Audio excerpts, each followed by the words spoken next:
સાથે શેર કરી શાકભાજીથી ભરપૂર હેલ્ધી નાસ્તો ઉપમા સાથે તીખી અને ચટપટી નીટ ચટણીની રેસીપી. તો જનરલી ઉપમા બનાવતી વખતે આપણે રવાને શેકીને તેમાં પાણી એડ કરતા હોય છે, પણ આજે આપણે આ ઉપમાને છાશ સાથે બનાવશું.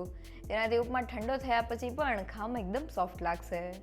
અને રેગ્યુલર મસાલા સાથે એક એવો મસાલો ઉમેરશું કે જેનાથી ઉપમા સ્વાદમાં એકદમ ટેસ્ટી બનશે. અને તૈયાર થયેલા ઉપમાને જ્યારે આપણે નીર ચટણી સાથે સર્વ કરશું ત્યારે તે સ્વાદમાં એકદમ જોરદાર લાગશે. તો ચાલો રેસીપી શરૂ કરીએ.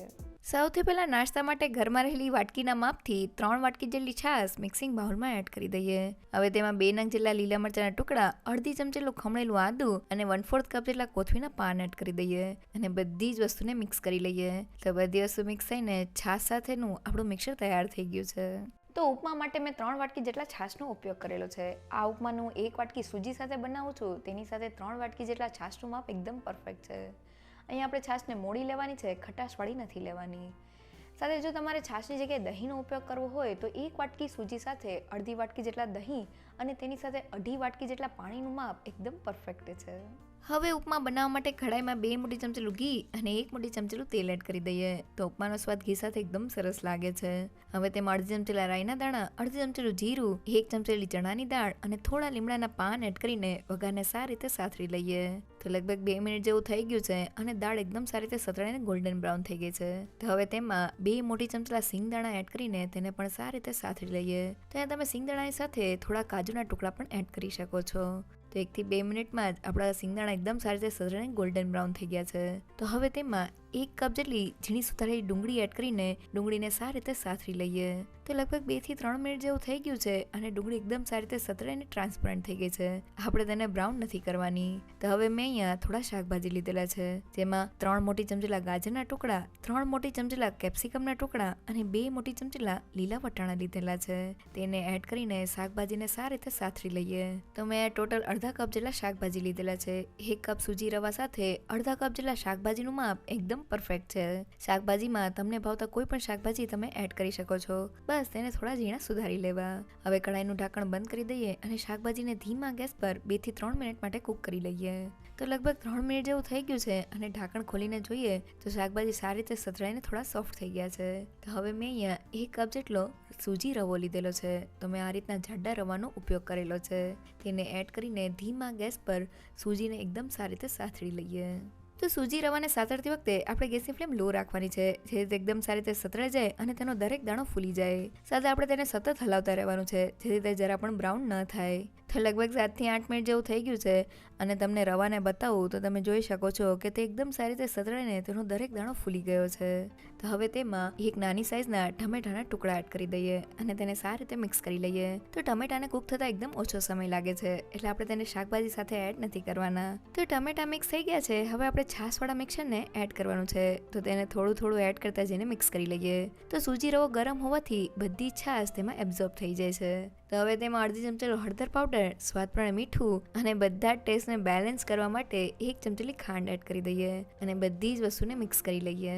તો બધી જ વસ્તુ મિક્સ થઈ ગઈ છે અને છાશ સૂજી રવામાં સારી રીતે એબ્ઝોર્બ થઈ ગઈ છે. તો હવે ઉપમાનો એક હીરો ઇન્ગ્રીડિયન્ટ એટલે કે મેં 1 ચમચીલો સાંભાર મસાલો લીધેલો છે. સાથે થોડા કોથમીરના પાન એડ કરીને તેને સારી રીતે મિક્સ કરી લઈએ. તો ઉપમામાં સાંભાર મસાલો એડ કરવાથી તે સ્વાદમાં જોરદાર લાગે છે. એકવાર જરૂરથી ટ્રાય કરજો. તો બધા જ મસાલા મિક્સ થઈ ગયા છે. હવે ઉપમા ઉપર 1 મોટી ચમચીલું ઘી એડ કરી દઈએ અને તેને મિક્સ કર્યા વગર ઢાંકણ બંધ કરીને ઉપમાને ધીમા ગેસ પર 3 મિનિટ માટે કૂક કરી લઈએ.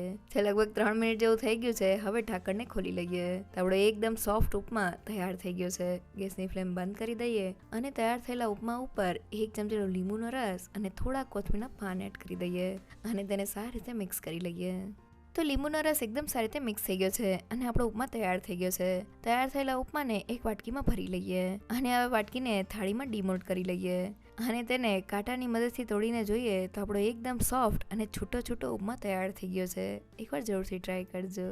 તો રવાને શેકવાથી રવાના દાણા ઉપર તેલ અને ઘીનું એક કોટિંગ થઈ જાય છે, જેનાથી રવાનો દરેક દાણો એકદમ છૂટો બને છે અને તે છાશને એકદમ સારી રીતે એબ્ઝોર્બ કરી લે છે, જેનાથી ઉપમા જરા પણ ચીકાશવાળો નથી બનતો. સાથે રેગ્યુલર મસાલા સાથે થોડો સાંભાર મસાલો એડ કરવાથી ઉપમા સ્વાદમાં એકદમ ટેસ્ટી બને છે. અને તૈયાર થયેલા ઉપમા ઉપર જ્યારે આપણે થોડું ઘી એડ કરીએ છીએ ત્યારે ઉપમા ઠંડો થયા પછી પણ ખાવામાં એકદમ સોફ્ટ લાગે છે. તો ઉપમા સાથે ખાવાની મજા આવે તેવી નીર ચટણી બનાવી લઈએ. હવે ચટણી બનાવવા માટે મિક્સર જારમાં 4 થી 5 તીખા લીલા મરચાં, 1 કે જેટલા આદુના ટુકડા, 5 થી 6 લસણની કળી, અડધા કપ જેટલા ફ્રેશ કોથમીના પાન, 10 નંગ જેટલા ફુદીનાના પાન અને મેં 1 કપ જેટલા તાજા નાળિયેરના ટુકડા લીધેલા છે. સાથે સ્વાદ પ્રમાણે મીઠું, 2 ચમચી જેટલી ધાણિયાની દાળ અને ચટણીને ખાટો મીઠો સ્વાદ દેવા માટે 1 નાની સાઈઝનો આમલીનો ટુકડો અને 1 મોટી ચમચી જેટલો ગોળ એડ કરી દઈએ. હવે અડધા કપ જેટલું પાણી એડ કરીને બધી જ વસ્તુને ગ્રાઇન્ડ કરી લઈએ. તો બધી વસ્તુ ગ્રાઇન્ડ થઈને આપણી થીક નીર ચટણી તૈયાર થઈ ગઈ છે. તેને મિક્સિંગ બાઉલમાં કાઢી લઈએ અને તેમાં થોડું પાણી એડ કરીને તેને પતલી કરી લઈએ. તો આ ચટણીને આપણે ઉપમા સાથે ખાવાની છે, એટલે તે થોડી પતલી હશે તો ખાવાની મજા આવશે. તો મેં પાણી એડ કરીને ચટણીને પતલી કરી લીધેલી છે. હવે ચટણીમાં તડકો એડ કરવા માટે વઘારિયામાં 1 મોટી ચમચીનું તેલ એડ કરી દઈએ. તેમાં અડધી ચમચી રાઈના દાણા, અડધી ચમચી જીરું, 1 પિંચ જેટલી હિંગ, 1 ચમચી ચણાની દાળ એડ કરીને દાળ સેજ ગોલ્ડન બ્રાઉન થાય ત્યાં સુધી તેને સાતરી લઈએ. તો દાળ સારી રીતે સતળાઈ ગઈ છે. હવે તેમાં 2 નંગ જેટલા સૂકા લાલ મરચાં અને થોડા લીમડાના પાન એડ કરીને તેને સારી રીતે સાતરી લઈએ. તો આપણો વઘાર સારી રીતે સતળાઈ ગયો છે. ગરમા ગરમ વઘારને ચટણીમાં એડ કરી દઈએ અને તેને સારી રીતે મિક્સ કરી લઈએ. તો બધી વસ્તુ મિક્સ થઈને આપણી એકદમ હોટલ સ્ટાઇલ નીર ચટણી તૈયાર થઈ ગઈ છે. તેને ઉપમા સાથે ખાવાની મજા આવશે. આ ચટણીને બનાવવા માટે મેં તાજા નાળિયેરનો ઉપયોગ કરેલો છે. જો તમારે સૂકા કોપરાના છીણનો ઉપયોગ કરવો હોય તો તેને થોડી વાર માટે પાણીમાં પલાળી દેજો, જેથી છીણ એકદમ સારી રીતે સોફ્ટ થઈ જાય અને ચટણીમાં સારી રીતે પીસાઈ જાય. સાથે આ ચટણી થોડી તીખાશવાળી હશે તો તેને ઉપમા સાથે ખાવાની મજા આવશે. તો હવે તૈયાર થયેલી ચટણી સાથે ઉપમાને સર્વ કરી લઈએ.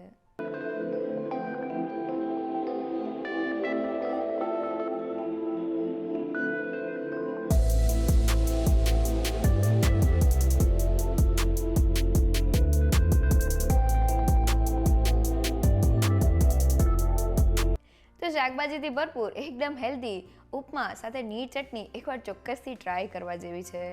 ઉપમા બનાવતી વખતે બસ તમારે અમુક વાતનું ધ્યાન રાખવાનું છે. પહેલી એ કે 1 વાટકી જેટલા સૂજીને તમારે ધીમા ગેસ પર શેકવાનો છે, જેનાથી સૂજીનો દરેક દાણો એકદમ સારી રીતે ફૂલી જાય. 1 વાટકી સૂજી સાથે ઉપમા બનાવતી વખતે તમારે 3 વાટકી જેટલા છાશનો ઉપયોગ કરવાનો છે. સાથે ઉપમામાં રેગ્યુલર મસાલા સાથે થોડો સાંભાર મસાલો એડ કરવાથી તેનો સ્વાદ એકદમ વધી જાય છે. અને નીર ચટણી બનાવતી વખતે તાજા નાળિયેરની જગ્યાએ તમે સૂકા કોપરાના છીણનો ઉપયોગ પણ કરી શકો છો. બસ છીણને થોડી વાર માટે પાણીમાં પલાળી દેવાનું છે. જો તમને મારી આજની રેસીપી ગમી હોય તો મને કમેન્ટ સેક્શનમાં જરૂરથી કહેજો. સાથે મારા વિડીયોને લાઇક અને ફ્રેન્ડ્સ અને ફેમિલીમાં શેર કરજો. અને મારી ચેનલને સબસ્ક્રાઈબ કરવાનું ના ભૂલશો. તો ફરી મળીએ એક નવી રેસીપી સાથે.